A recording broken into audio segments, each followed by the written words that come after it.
It's Charter Local Edition. I'm Brad Pomerance in the Inland Empire. Watch this interview. You will hear this name for many years to come. I can promise you that. His name is Benjamin Montelongo. He is currently a student board member, a trustee with the San Bernardino City Unified School District. You're amazing, man. You are amazing. You are finishing your tenure in high school, but in your senior year, you have been a trustee on your school district's board. How did that happen?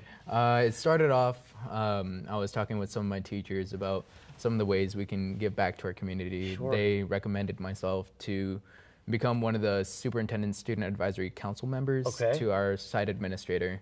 She put us up to be on the council. We just advised the superintendent about the student perspective on what we thought he was doing and or some problems we thought needed to be addressed. Sure.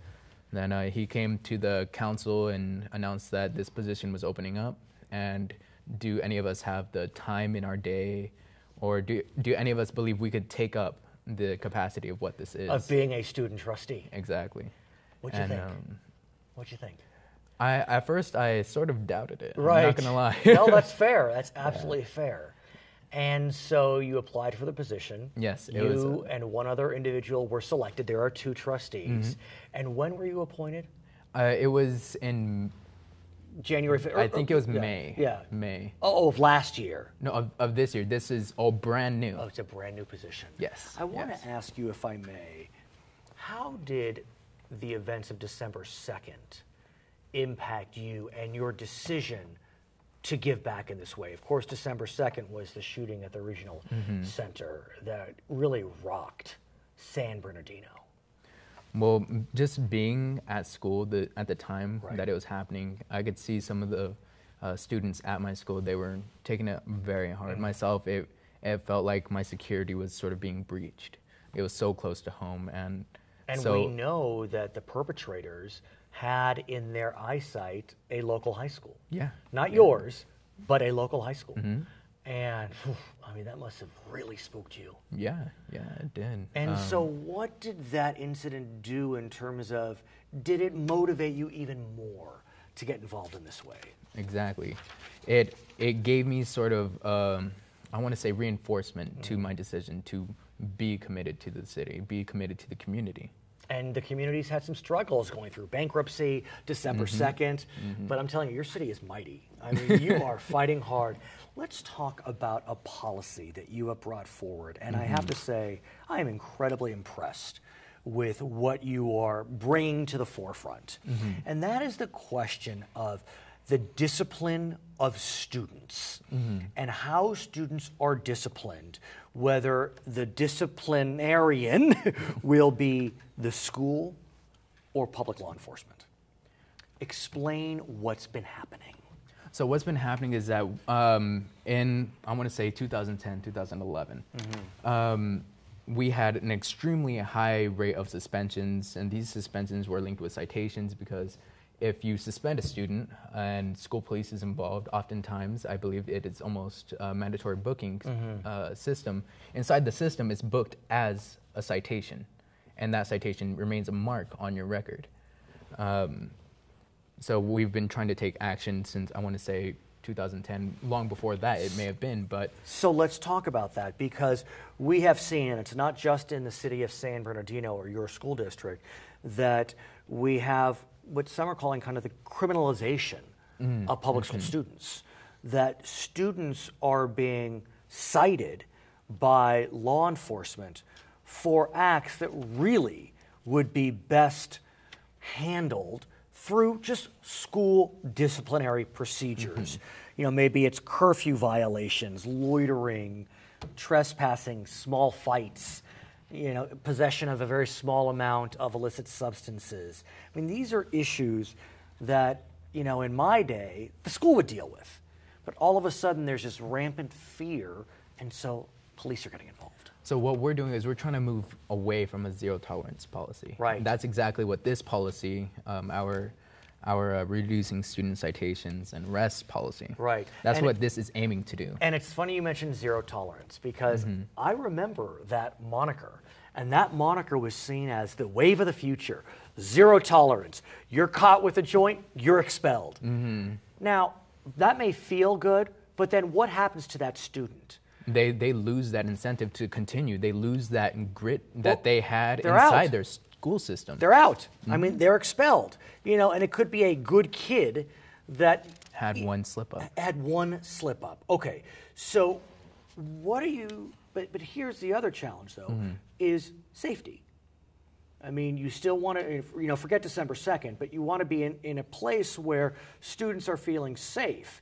And are you concerned that the pendulum could swing too far the other way, and as a result, there's a safety concern? Saying that we might be being too lenient? Exactly. I mean, you've addressed it here. I mean, it appears what your policy is suggesting is that when public safety is involved, or physical safety is involved, that's another question. In my eyes, I believe that we should, in terms of actual fights, like physical altercations, I believe that we should be cracking down a little bit more, have a bit more order, some more orthodoxy in terms of that.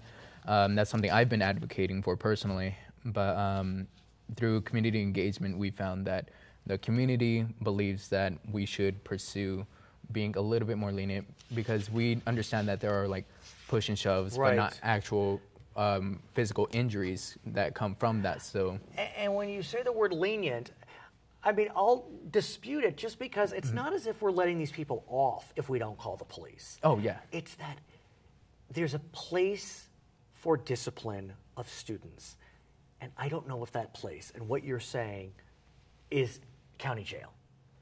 The place is San Bernardino City Unified School District.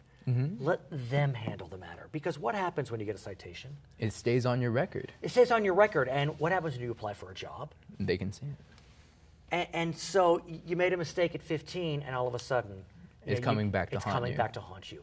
What has the response been to this draft policy?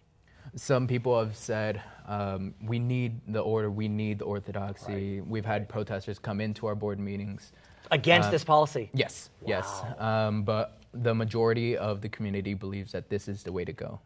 And that's what I understand, or as to what I understand, is the goal of this, to follow what the community wants, because we're here to serve the community, not rule over. And so has the policy been adopted, or are you still going through the process? It's still going through the process. It just went up for its first read. So how is it? I mean, that's got to be pretty cool for you to kind of see this march through the process. And I mean, are there amendments? How does it work? Well, as of yet, all I've seen is the first read. Yeah, exactly. I've been extremely excited.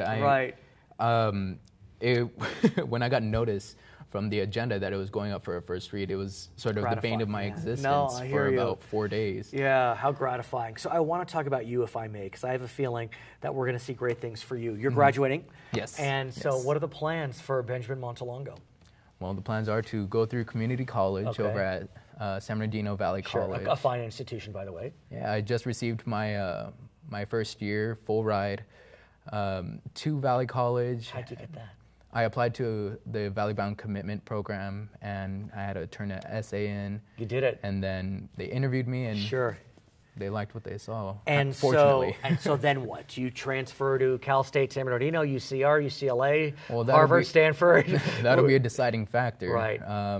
But as of yet, right now, the scope are 2 colleges, and that is either the University of Montana or Cal State. Why University of Montana, other than it's beautiful in Montana? It's beautiful, it's quiet, and it's also a place where I can focus completely on honing my skills. Which is? What do you want to hone in I on? want to try to perfect my skills in public speaking. I want to try to major in political science, for a dual major in a mathematics-based major. I'm hoping for statistics or something of the nature. And you want to be a... I want to go into public service. I want to be a public figure. I want to serve the community in terms of that, but short term, and to give back immediately, I want to be a teacher. I'm rendered speechless. Thank you. His name is Benjamin Montelongo. He is one of San Bernardino City Unified's finest. He's a student trustee. My name is Brad Pomerance, Charter Local Edition.